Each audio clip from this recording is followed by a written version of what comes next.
This past weekend was actually my birthday. In a usual loving fashion, my family got me presents. So, as a use for doing content on those presents, I'm going to do a nice little review on this keyboard and mouse combo that my wife and kids bought me for my birthday. This is a Double the Gamer once again.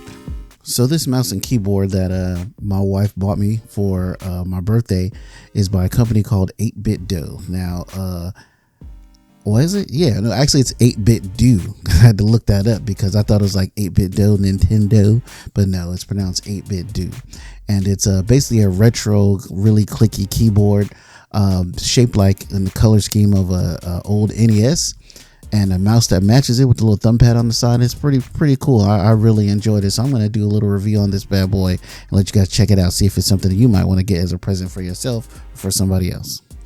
Now, I'm not a power user when it comes to keyboards at all. Actually, before this keyboard, I had the generic OEM mouse and keyboard that came with my son's gaming PC. I didn't really care too much about it, but I had this in my Amazon shopping cart, so the wife decided to buy it for me, and I really appreciate it. So it has really nice clicky buttons. They sound great and they feel great, and it can be also wireless and wired, but I've decided to go with the wired one because it would be just one more thing to charge if I had to actually charge it. So it does come with a rechargeable battery built into it, but it also comes with a little USB dongle on the back of it in order for you to plug it into your computer to connect it wireless that way, or it's also Bluetooth, so you connect it via Bluetooth and just use it direct that way. It also comes with these like two huge programmable Nintendo buttons. They're kind of cool. They match the aesthetics, pretty hefty or whatever. Nice little click on those buttons or whatever. I haven't really used them. They're pretty much for aesthetic value, but I think I might program those at one point for some maybe some editing or something to help me with my editing. Also, the switches on this thing, they sound and feel great, very satisfying, and I believe they're called Kale switches, Kale box white switches. Again, not a keyboard enthusiast, but I do really like this keyboard a lot. And besides the big giant two buttons that are on there, it also comes with an A and B button that's on the keyboard itself that are bright red and pretty cool. Those are also programmable just like the big buttons, so you can use those as well, and those are also pretty clicky, so I kind of like to just press them since they don't do anything just cause.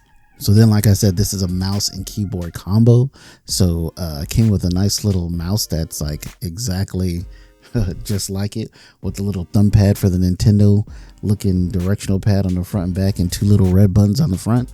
The buttons feel just like the buttons on a NES controller, a little soft and squishy. You have to get used to that for sure. And then the thumb pad buttons you can use to go forward and back on a page, or page up and page down, which I'm glad, because the for the actual scroll on this, it's a touch sensitive pad that's in the middle right here, and it's just not very accurate. You can use it like just to kind of scroll quickly, but I found myself using the page up and then page down feature to go up and down websites, because this scroll touchpad thing is just not very great.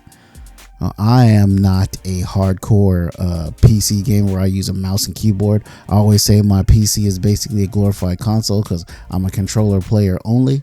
I would probably not use this mouse, especially for gaming, because I looked it up, and your average gaming mouse is goes up to about 1600 DPI.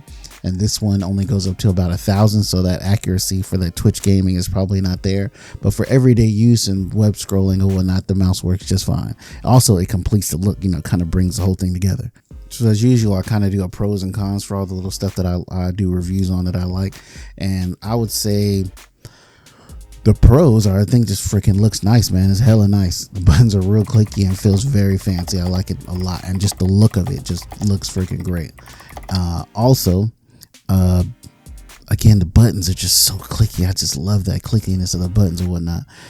That's for the keyboard. As far as the mouse goes, again, it's okay. It's serviceable. It's definitely usable. But that scroll pad in the middle, I use it, but I definitely would have liked something a little more accurate. Also, because it's just a scroll pad that's in the middle, there's no actual middle click button. So I don't ever use that middle click button, but I know some people might. So keep that in mind if that's something that you use a lot.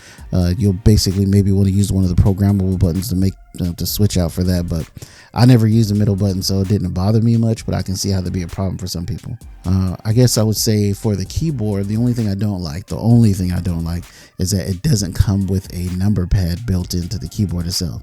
I personally use a number pad that's on the right side of the keyboard. I don't really use the numbers on the top part of the keyboard, but I guess I'm gonna be learning with this one, because you can buy that keyboard separately. They do have that, but I would have liked it to be a part of the keyboard itself, like maybe for them to have an option where you can buy one with it and buy one without it, or buy one separately if that's what you want to do. That may be too much to ask, but I would have appreciated that. That's the only thing I don't like, is that there's no number pad on the right side of the keyboard.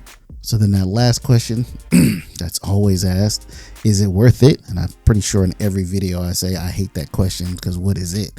I mean, I got it as a gift, so I didn't actually pay for it. I guess, I didn't actually pay for it. So even if I had, the keyboard itself right now, because I believe we're right in the middle of that Prime Day, is about $85, and the mouse is like $25.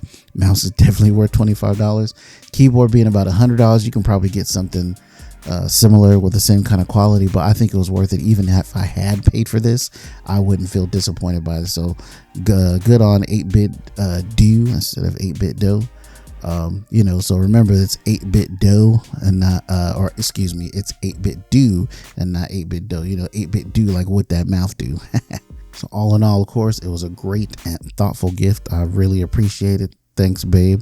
And that's my little quick review. Just wanted to throw this up for you guys. I know a lot of you people are waiting for more reviews, but give me a like and follow, subscribe, all that junk if you'd like to see more reviews from your boy. L Double the Gamer out, y'all.